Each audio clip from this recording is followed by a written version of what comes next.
So, hello, today we are joined by Sarah. Sarah, would you like to introduce yourself? Sure. Thank you so much for having me on your show today. My name is Sarah. I am an executive director and a Reiki practitioner and a newly author living in Rhode Island in the United States. So I am just pleased that you were able to have me on your show today. And I just wanted to take the opportunity to come on and talk about some themes that I think a lot of us as women and mothers and professionals and just humans trying to navigate life are experiencing. Hey, that sounds impressive. Executive Director. Yeah, I think it sounds a little bit fancier than what it is, but I do love it. I do love it. I Uh, get to help communities in my state. and the Reiki bit, I think is it level two I'm trained up to. I can't remember the type of Reiki. I know it begins with a U, but I can't remember what the word The is. UC Reiki. That's the Yes. one. Yes, me too. Yeah, so I'm level two at that, but I don't really practice it. I really should. I should do it more. It is really good. I had a really quite a profound experience of having Reiki actually when I left my last like proper employed role. So I was working and there was a load of bullying going on, and I ended up off work sick with mental health, like stress, anxiety and all of that.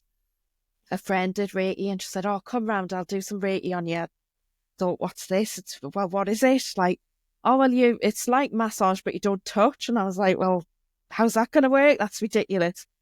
And then she did it, and I just saw all these colours, and because it was the first time I'd ever had it, and I was so stressed, it just released loads of stuff. It was really, really relaxing as well. It was really Yeah. good. I think I call it massage for the soul, right? I Yeah. think it soothes your soul, and I actually got into it to help my son. So I have two children. My daughter's 13 and my son is 11, and he's level one autistic.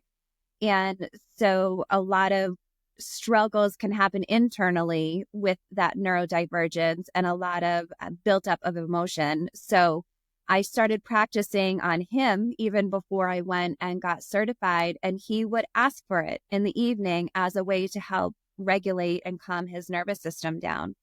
So it was something that I felt like I needed to learn more about. And now, right on the other side of my computer, I have a table set up, and oftentimes both kids will come and just when they need it, they ask. But I love practicing, especially on children. Even my daughter, she's 13, so she's in that challenging time of being a middle schooler, almost a high schooler. And so I have practiced on some of her friends and then adults who are going through some type of grief. So whether it's a loss or a medical issue, it doesn't replace other modalities of healing, but I think it compromises them, and it just, like I said, it soothes that soul a little bit just to give you time to breathe. Yeah, it does. And it just like all of that, so all of those things like modalities that allow you just to take time to just be are really powerful, like meditation and Reiki. And there's also the tapping thing. I had some friends who were into the EFT, but I never really Yeah. got into that. I don't know if it was just the place I was at the time. I just felt like an idiot. Well, it's so funny that you say that because I think, I went through a major life change back in 2016. I found myself staring at a life that was really beautiful on the outside, but I felt really empty on the inside. And there was a lot of guilt that I was carrying with me. And so, as a way to try and rid that guilt or rid those emotions or figure out what was wrong with me, I went into every modality, right, that you could possibly find. I was learning about angels, I was learning about meditation, I was trying tapping and yoga dance, just anything to try and figure out what was wrong with me. But one of the components that I kept struggling with is that you think that you have to do it in a certain formality, right? a meditation, it says, start with a place where you're not going to be disturbed. And I was like, I am a single mom with animals. To not be disturbed when I was trying to do a meditation was nearly impossible. And so I found myself quitting before I even really got into that practice. And it took a while for me to learn that you can figure out how to meditate on the fly. You can figure out how to self-soothe or take those breaths so that you're not waiting to heal yourself or take that time for yourself only when you have time when you're not going to be disturbed. But you can do it in the middle of washing the dishes, or you go hide in the shower for a little bit, you know?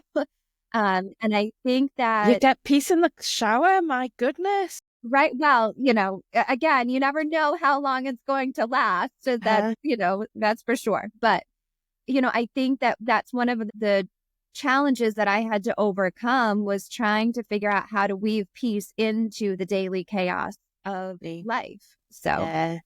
Yeah. My children are all adults now, but I remember that chaos when they were that age, and it just never stops. The noise and in some ways you miss it when it's not there, but when you're in it, you're like, oh, could I just have 10 minutes on my right. own? Yes. Yes. Yeah, you need that quiet cup of coffee in the morning or tea before everybody else starts to wake up, for sure. So, Definitely. yes. So you found a way of finding that, and so that completely, like, you had a massive change in your life. Was that so when you started looking at healing? Was that before the major changes in your life that happened? Like you mentioned, divorce, and you had this life that looked amazing from the outside, but you weren't feeling it. At what point did you start like looking at healing? Yes. So, and my book is called When the White Picket Fence is No Longer Enough, you know, so I think that kind of highlights the theme of the journey that I've been on for the past several years. But I think it really started with the birth of my children. You know, in my book, I touch upon how I was raised and the environment that I was raised in. And I had a lovely childhood, but talking about our emotions and our feelings was not something that was part of our family dynamic. And so I carried a lot inside of me. And I thought that I could control the world by building this perfect little life that would not be broken, or, you know, that idea of rug swept out from underneath you. And then I had my daughter, and I realized how not in control of life I was, and trying to figure out who I wanted to be as a mother and how I wanted to raise my children, I think was that first start of a fractioning within myself of saying, you're really not in control of anything that you think that you're in control of. And then my second child came along, my son, and I was convinced that I was going to have this whole parenting thing figured out by now, because I had now a toddler. And I remember my mother calling me when I was in the grocery store, you know, 8 months pregnant. I had my toddler, and I was just talking about how I was good to go. I had life all figured out. I had mothering all figured out. And my mom said to me, she's like, you know, two children are never the same. And I was so annoyed with her for saying that. I was like, how dare her think that I'm not going to have this handled? You know, and he came along, and I think slowly you just start questioning the things that you think are important, right? Yeah. The perfect birthday parties, the perfect family cookouts, the perfect home. And when you're feeling lonely or disconnected from yourself inside, suddenly all of those things not only start to matter less, but they can become really painful. And then add on the autism diagnosis, where, I mean, talk about a blessing. You know, it's not that it's not challenging, but goodness, they just see the world in such a pure perspective. And they really force you to look at your own hypocrisy to say, you know, is this really important? Is this where I'm expending my energy? Is that really important? You know, it kind of all hit me all at once. And, you know, I found myself sitting in a life that I had basically dropped a grenade into, and this perfect little life. And so that was when I had to start from the ground up and really decide who who I am on the inside and what I want to surround myself with that doesn't just look good, but that feels good too. So, Yeah. I think there's a big difference going from having one baby, well, one child to two and then more. Like it's like, it feels like more than double the washing. yes, right. Just little things like that, like the washing and like mealtime, trying to feed everyone and get them to bed and getting up in the morning. It's quite a big task, isn't it? It becomes like even leaving the house becomes this huge adventure, making sure you've got a change of clothes just in case and all of that sort of stuff. Make sure you've got nappies and bottles and like everything that you need. Right. And I think for women too, there's still a big pressure to balance, having a career and being a great mom. And we have so many rights now as women that our parents and grandparents didn't necessarily have.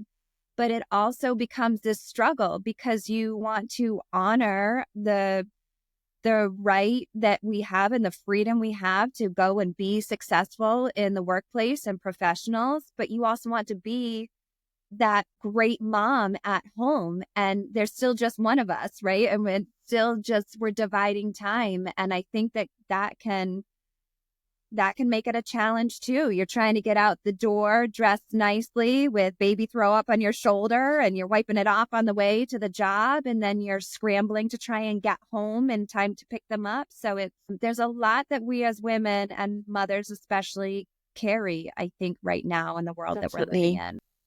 And the judgment as well from others about what you're doing and what you're not doing. Right. Right. Yeah, I mean, there's people on both sides, right? You should be career driven, you should be mother driven, or you should be able to effortlessly do both. Yeah. I think it's probably like for most women, the ideal is to stay at home with the children until they get to a certain age and then you can focus on your career again. But obviously not everyone's in the same position. Not everybody's got that choice. No. It's really difficult. No. And we made the decision. So I am now homeschooling my son as well. Public school was just not the right fit for him. It's a challenge. Kids that have such beautiful and brilliant brains, but don't learn in that traditional structure is really challenging. So we again pivoted where I was fortunate that I had a job that I can adjust my schedule and work significantly from home. But now we're relearning that, to work and educate from home. And again, decide school is so beneficial in so many ways, especially from that social perspective. But there's sometimes when that social experience is not positive. So you have to stop and say, what is the social experience that we want for our children? And it's not a one shoe or one size fits all. Absolutely. Yeah, I know that there's a growing homeschool community where I am in England. I can see that it's growing because of children who have those special needs, who have different needs to other children that just don't fit in, that can't sit still, they don't learn in that way. Right. And they're expected to do the same as everybody else. And not all children are like that, are they? Well, and I think when we try and make everybody the same, we end up missing out on the inherent talents that those individuals were given. My son's brain is just, I wish for a moment in time I had the memory and his ability to retain information and process information, but I don't. But that leads to other areas not being as strong in his little personality. So, I think we all, as parents in a society, we have an obligation to try and help individuals find where they're going to shine brightest, even if it doesn't look the way that everybody else, does. Absolutely. And I see it all the time. Like, some people really thrive in the school system and they get all the top marks and everything, go through university and what have you, and then they get really good jobs and everything. But for some people, that's just not the path. And certainly for me, I was not great at school. I I was interested at first, but later on, I just didn't want to be there. I didn't feel like I was getting what I needed out of it. But then thinking that I wasn't good enough, that I wasn't very clever. But now later on, like, I've achieved quite a lot in my life. Yeah. And I think a journey to success is different for everybody. Absolutely. I would say I echoed those sentiments of not feeling good enough. I did it the opposite way, though. I stressed myself beyond by doing well in school. And so I graduated high school early and I graduated college early and I went and got this job that paid well. And I felt like it was soul sucking, not in that Yeah. same way. But I thought, gosh, I was so busy trying to prove my worth that I wasn't even paying attention to what brought me joy inside. So, Yeah. I think that journey to self-worth happens a lot of different ways. Yeah, definitely. Yeah. So what inspired you to write a book? Was it the whole experience? But like, so I'm guessing that's the inspiration for the book is like your experience. But what made you think, oh, I've got to write it down?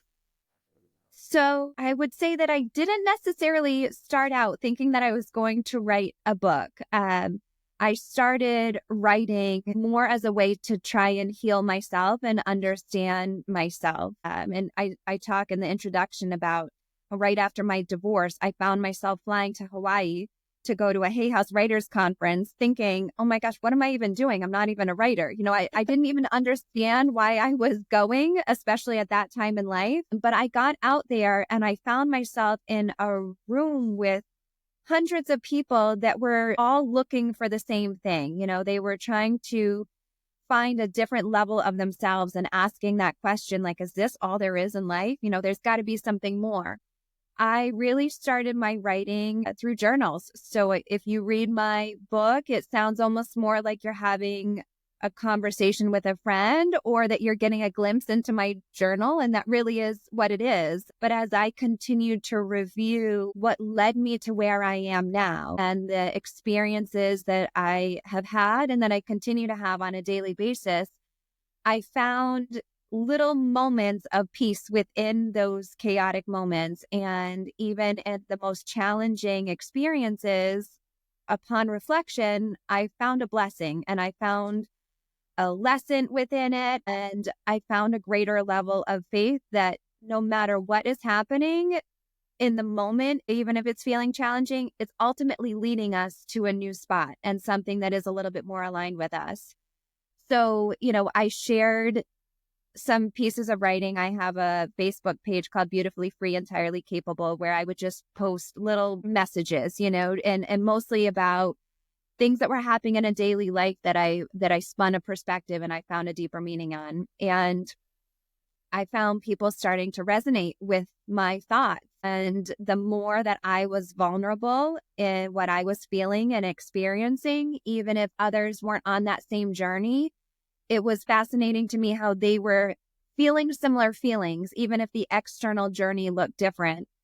So I had a very good friend who encouraged me to write. He was like, Sarah, he knew me in the accounting profession. And he said, Sarah, you need to write. Like you just have to write. So I did. And I didn't tell anybody about it other than and my one other close friend and my daughter, who's 13. So they were the only people that knew that I was actually writing this, and releasing it was really scary because it was like taking my clothes off in public. It was like, here's all of me. Yeah, Parts exposed. of me, yeah, that nobody knew, not even my family. So I definitely shocked a lot of people when I put that out there. But the response has been so overwhelmingly positive that I'm so grateful that I did. I think it started to create a space where others felt safe to open up in their own vulnerabilities and share emotions that a lot of us feel like we can't share on a regular basis. So the process of writing the book and releasing it, has it led to opportunities that you weren't expecting? Yes, definitely. I mean, even sitting here with you, this is definitely not something that I had expected. Again, I wrote that as a part of my healing process and hoped that I would sell a few, but I had no idea that I was going to end up on a podcast. I have some speaking events coming up in the spring and into the fall. So, that was a world that I just wasn't expecting. I've been on stage before, but it's always been talking about accounting and numbers and budgeting and, those safe aspects to discuss and completely impersonal topics. But this is a different level, but I'm excited. I just shared a post yesterday that said, it's not enough for an opportunity just to present itself. I have to have the courage to say, okay, now I'm going to walk through that door. Yeah. So I don't know what will happen next, but yes, definitely more than what I had imagined has come from this journey so far.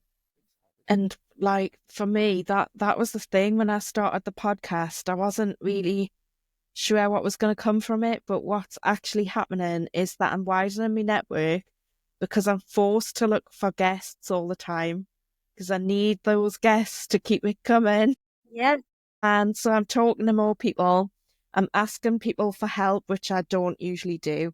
Like, I'm not saying, who do you think would be good on my pod? I know you don't want to come on, but who else could I ask? And it's put me out of my comfort zone, asking people to come on as well. And so, yeah. And like just learning new things. The thought of publishing a book is quite alien to me, though. I have thought about writing a book, but I start and then I haven't got the habit. That's what I need, the habit of doing it every day. What about publishing? Did you find that a challenge or? That is a lot, and so again, looking back on everything happens for a reason. When I went to that writers conference, I learned, I got to hear from a lot of different authors, which was wonderful, but a lot of the conference was on the business side of it. And so I'm so grateful. I went back to my notes from that conference as I was starting down this journey, because writing is one thing and doing the legwork to try and get it edited and published and out there is another. And I remember Reed Tracy saying that, the publisher's job is to publish the book. It's still the author's job to get it out there. And I think for a lot of us that have that creative aspect within, we want to just create and let it go where it's going to go. And there's still a business side of it. Yeah. It's not just some glamorous industry where you write a book and then you're instantly famous and everybody wants to buy it. There's that grind behind the scenes. Promote it. That's yeah. And it's a whole new skill, isn't it? Promoting it business. sure is. And I think, we talked about that self-worth aspect. I was very good at investing in people around me for them to succeed. And, I wanted my bosses to do well and my partners in relationships to do well. And I wanted my kids to thrive. And I would do anything to help them succeed. When I had to turn around and decide if I was worth my own investment, that brought up a lot of fears that I thought I had worked through. I thought I had mastered that. I thought I was in a better spot. But then when you say, are you worth the time and money and energy to share your voice? That brought up a whole new level of emotions that I had to work through. I think that's really common for women. We're always investing in other people, but not usually ourselves. Yeah, a hard lesson for a lot of us to go through and to learn. And yet something that is so essential, right? And when you say it out loud, it almost sounds silly because we're so good at investing in others. Mm-hmm. But when it comes to ourselves, that's it. That's a different world. I heard somewhere somebody saying that, if you said all of the things to your friends that you typically say to yourself, you wouldn't be friends with them, right? No. We have such negative self-talk and beat ourselves up, even though we spend the most time with ourselves. Yeah. So, yeah. It is. It's a real challenge to turn those negative thoughts and voices in our heads to positive, and because you kind of feel like you're boasting. And I think probably Americans are better at this than us British people. We're very, I'm always putting myself down before someone else does it. Right. Right. Well, we're taught that it's selfish if we invest in ourselves or if we talk about ourselves. And that is something that I think is ingrained in our mindset for sure. And to rewrite that narrative that we have heard for so long is challenging. And unfortunately, the people that are looking at us can look at us like we're being selfish. You know, when we say, I need to say no, or I need to do this for myself, it's hard for us to get to that point to share that we have a need. But I don't know about you, but I've definitely experienced a lot of people that when I have said I have a need, they did not like that because they were No. so used to me giving to them that when I needed to be on the receiving end, even if it wasn't from them, just receiving of my own time and attention, it was not well received. So it's tough to walk through that. Definitely. Yeah, you get into like a rut with people, like a pattern of giving, and then it's hard to even ask for what you need. Yes. But it is challenging. Like, I remember like the first time I started thinking about going for some counselling, and it's quite important as a counsellor to experience that process. And I just was like, well, my suffering hasn't been like bad enough. Someone else needs it more. And those were the sorts of things that I would think. But I did go eventually. And then I did have so much counselling, and then I started getting that from the counsellor as well, because they're under like time limits. And I was thinking, oh well, there you go. I'm not bad enough to need that much support. I need to be worse before I can get any support. But actually, if you get the support in first, then you won't need it. You don't get to that crisis point. So prevention's much better than, trying to pick up the pieces after you've already fallen apart. So Right. And I think, maintenance. trauma is, or trauma or stress or just carrying the weight of others, which you as a counselor definitely do. You're letting them unload on you and helping them to transmute and heal their own pain. But I think a lot of times it's relative, right? I think that we can always find somebody who's worse off than us, who is experiencing greater challenges than us. But that doesn't need to diminish what we're experiencing either. We should let it make us be grateful, that thank goodness I'm only dealing with this. But that doesn't mean that whatever you're dealing with is less than. So, And I find myself saying that to people who say that to me, like, oh, well, you probably need to work with someone else because there'll be people worse off than me. And I'm like, well, your pain's just it's not a competition. If you're feeling that something's challenging, then you're deserving of support. Right.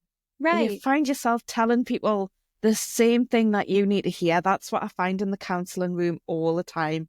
I end up saying to people stuff that I need to hear myself. Yeah. So then you must have to wonder at some point in time if maybe the people coming in to see you were also the ones that were almost your teachers, right? Yeah. Again, you found yourself sharing that. And I reference that in my book a lot in raising children, that they have become my greatest teacher. I'm telling them how they should try and navigate a friendship or cope with an experience. And I'm saying these words and thinking, oh my gosh, I probably need to do a little bit more of that, as well. Or, I think as parents, we always say, well, little children are little problems and big children are big problems. And it's true to an extent.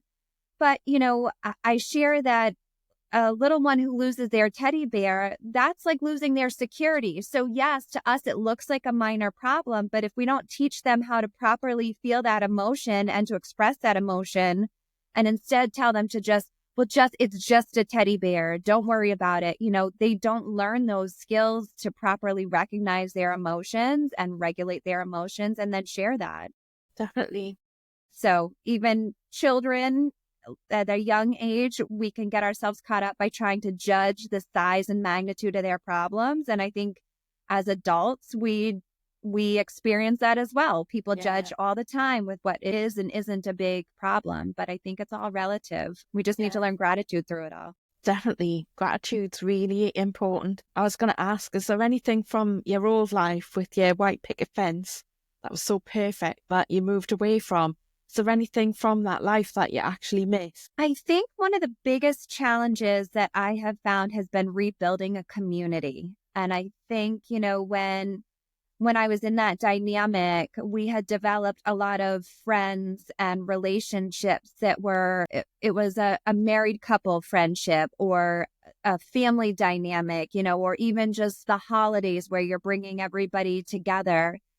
That, when a divorce takes place, a lot of relationships change. It's not just that couple that changes, and you find yourself finding a lot of new friends, and you find yourself trying to redefine what you want your holidays to look like now that you don't have all of your in-laws over in your dining room. So that was a very bittersweet part of it. It was an environment that needed to change, but I missed that level of community and that familiarity and that tradition that was around me. So it's taken a long time to try and find those new relationships and social tribes, so to speak, that kind of fit in. Especially, I'm not remarried. I'm not in that dynamic again. So I didn't insert myself back into those traditions and communities in the same way that Yeah. I thought I would have. It was something that you chose, but it's still a grief and a loss. And you Yes. have to go through that grieving process. I think a lot of people don't understand that even though it's your choice, you still go through a grieving process and that Yes. loss. And And it's not just the loss of the life you had, it's the loss of everything that you thought would come, and all of the dreams that you had, and that thought of having the grandchildren come back home. So it's a very strange type of grief. And yes, it was a choice, and not one that I regret in that respect, but it is a life that is no longer, and that's hard to work through. and how did your ex-husband and his family deal with your decision to end the marriage? Was that a tricky one to navigate? It was a little bit tricky, and we definitely had our emotions, but my parents got divorced when I was in high school, and his parents got divorced when he was in his early 20s.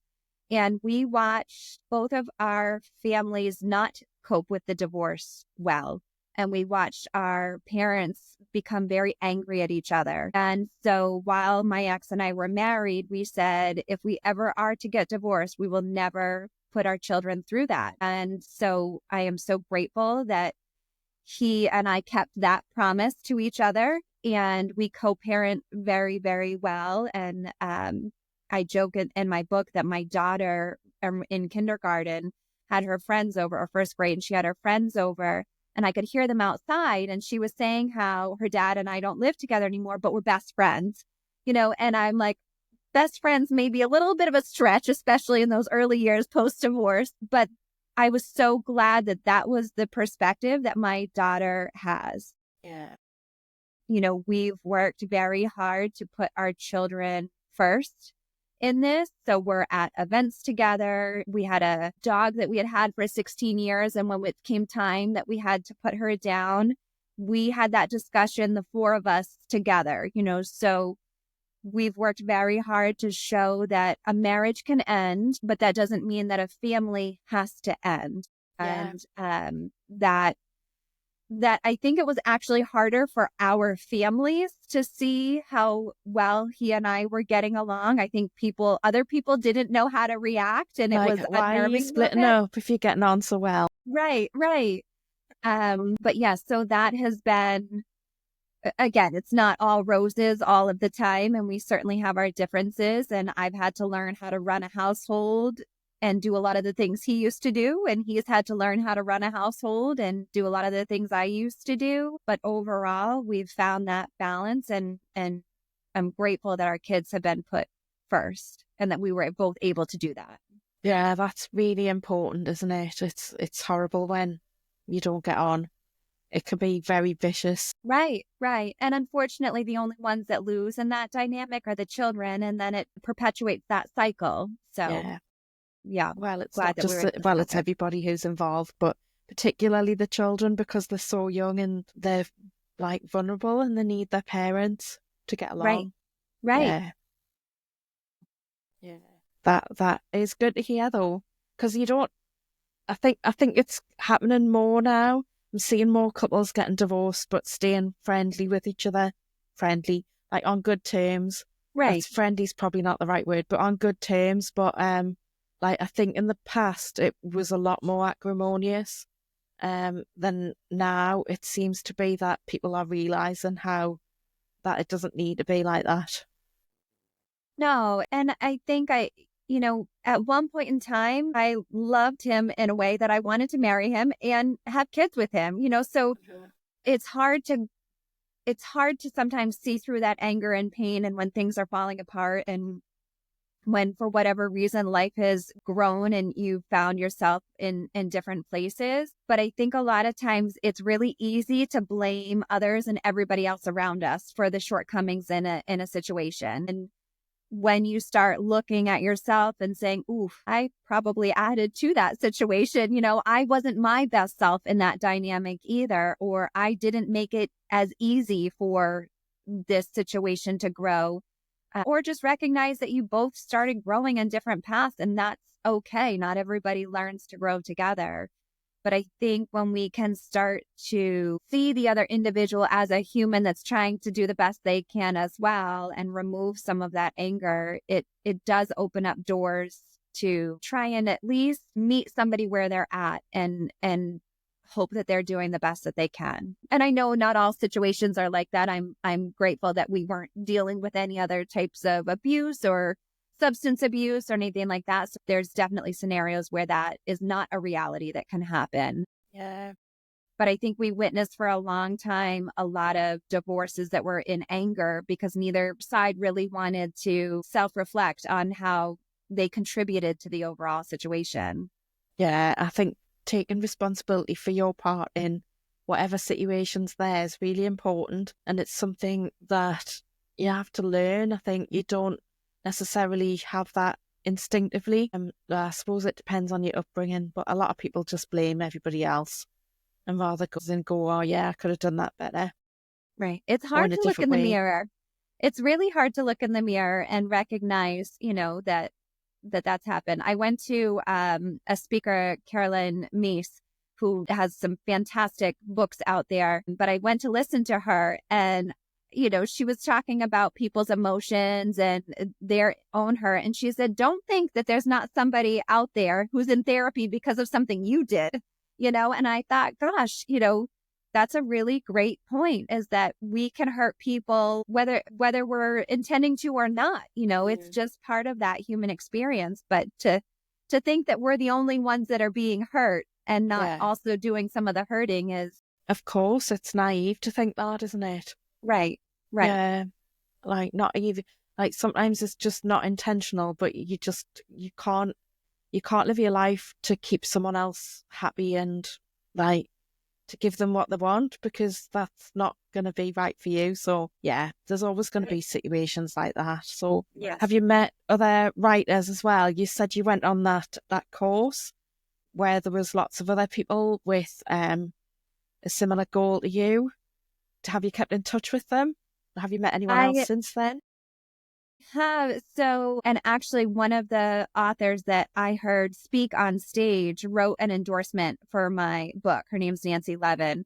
So that was a really beautiful experience because I met her when I was at my breaking point, really. And then all of these years later, I shared my story with her and she enjoyed it and enough to write an endorsement for it. So that was a really incredible full circle experience for me. But I do, and I have some other authors that wrote endorsements that are included in the book. And even being part of some of the local author networks here, I've started to meet people that are on that same type of mission and taking those steps to share their thoughts and words out. So start kind of going back to that building of a new community, right? Like it took Yeah. a while to break down the community that I was in. And now it's really exciting to be building up a new community with with really like-minded people and that are kind of on that same journey. Yeah, that is important. It's important to find people who've experienced a similar path to you, because then you can share and you feel like you're not so alone. Right. Right. I think that's a huge part of the process, and I touch upon the concept of isolation, that we isolate ourselves a lot, either thinking that we're supposed to handle it all or control it all or know it all. And now with the social media, that adds a new level of not feeling good enough compared to what we're Yeah. seeing being blasted everywhere. So you're dealing with an isolation in a world that we're technically more connected than we ever were before. But I think that that sensation of isolation is huge. And the only way through it really is vulnerability, right? Is Yeah. taking off those masks and trusting that we can make those lasting relationships.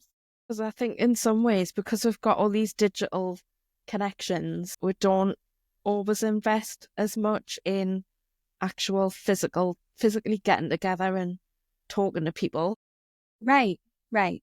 And talking on a deeper level, right? Yeah. It's okay to say, like, oh, how are things and how are the kids? And it's like, oh, yeah, we were at soccer, we were doing this, but that's not, again, it's just glossing the surface of what people are experiencing and feeling. And so being able to go a little bit deeper in those relationships Well, that's what is connection important. is, isn't it? It's not, Yeah. it's like there's one thing, you need that like surface level connection as well. You need to go, into the shop and then talk about the weather. I don't know if you do Right, that in America, right. but we do that a lot in Britain. We're always talking about the weather here because it's so changeable. But, you need that surface level, but you also need those deeper connections. That's what that's what really nourishes your soul, isn't it? Absolutely. Absolutely. So through your homeschooling, have you built a community around that as well? Is it just your son that you're homeschooling and your Just daughter's my at son. school? Yes, my daughter's at school. She'll be going into high school, and she's the student that's going to thrive anywhere. She's just academics is definitely a strong suit for her. So she's kind of, on her own path. It's our first year homeschooling. So I would say we're just starting to make that connection. And I am meeting more and more people similar to you who are reconsidering that public schooling and pulling their child out. Some of the homeschooling networks, it's tricky because a lot of them have been doing this since the child was little. So they developed a relationship over several years. But everybody is so, so welcoming. And our state happens to have an excellent homeschool network that they do field trips and different events on a daily, weekly basis. So there are a lot of opportunities to meet new people. Yeah, I know someone who runs well, it's not a forest school, but it's like in the woods, and he does all these like survival skills because he's ex-army, so he does all these things Okay. for the kids, and a lot of them have got special needs, like they've got autism, or he's got a son with son doesn't speak, so he's quite like he's outside, he's gone through the school system, come out of it because he's I don't know how old he is, but he's older than he needs to be to go to school, and now he's just got him there all the time helping him to build like log cabins and what have you in the woods, and That's the kids great. love it. Yes. Yeah, unfortunately, we've taken out a lot of hands-on activities in school, and kids, I think all kids truly need hands-on, but especially kids that learn in a different way. Yeah. They need that ability to be up and moving and building and creating and learning in a different avenue. Yeah, and they're doing dangerous things as well. Dangerous things like we would consider dangerous. Like, I don't know if I think he lets them start fires and use proper knives and stuff. Yeah. So, and throw axes and things like that. So they're supervised to do all those things that would probably fill you with horror if you're not used to that sort of thing, which Right. is probably me. Yeah. And they make like shelters out of like tents and like not tents, but that sort of material, like hanging like rope from the trees and all of that sort of thing. So yeah, it's really, really interesting. They'll have better survival skills than a lot of us, Definitely. though, right? So, yeah. Well, the reason I know about it is because I've been and I did a few days there myself, but it wasn't really my sort of thing. I like to be warm and I like to watch other people doing stuff like that, but it's not really for me. Yeah, yeah.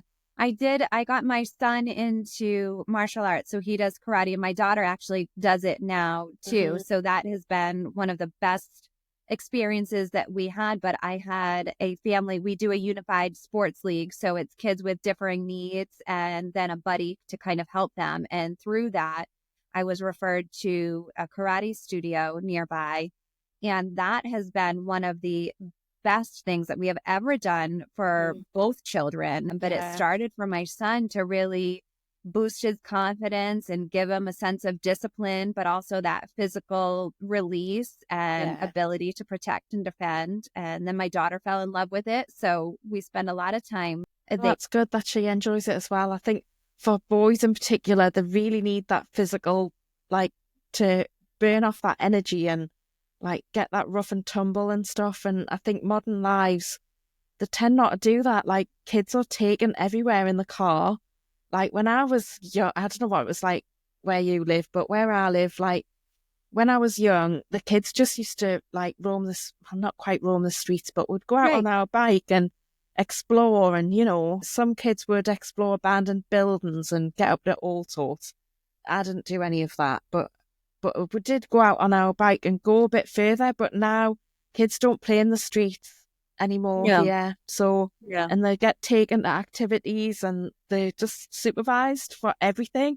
And they don't get that freedom that we used to have. So it's important for them to have that space to burn off the energy. Like society's totally changed from like over the generations. Absolutely. I grew up in Maine, which is a very rural, small town. And same, I was outside all day. You know, we used to Yeah, follow the yeah, stream through the woods. No, we would just literally be wandering in the woods with yeah, nobody yeah. knowing where we were. And we didn't have cell phones or anything like that. Now, where I am, there's still a decent amount of woods, but we walk up through a neighborhood that's not far from our house.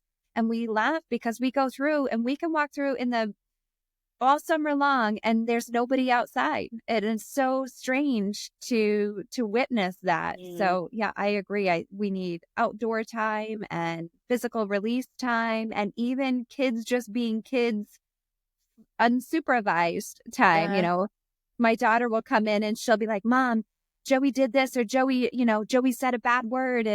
And I said, would you tell me that if you were out there with a girlfriend? Like, just go Mhm. be kids, go do all of that stuff. As long as nobody's hurting each other else, you're learning and building relationship skills, just out there being kids. They need to do that, don't they? They need to find their own way through all these challenges when there's conflict and when there's things like you don't like. You just have to get on with it and learn how to deal Right, with it. right, right. So, Sarah, if people want to find you, your book and stuff like that, where would they look? Where's the best place to find you? So I do have a website. It's www.sarahelizabeth.icu. And then on Facebook, you can find me at Beautifully Free, Entirely Capable. Those are the two that I usually use the most. I am on Substack and Instagram and TikTok, but I typically just use those two platforms. But you can order my book on Amazon. That's obviously the easiest way. It's on Barnes and Noble as well. But you can find it on Amazon, and it's When the White Picket Fence is No Longer Enough. Excellent. If you send me all the links, I'll put them in the notes so Okay. that when the episode goes out, they'll all be there. Okay. That's Well, thank great. you so much for coming on my podcast. It's been lovely talking to you. Thank you. I'm so grateful you had me on. No problem.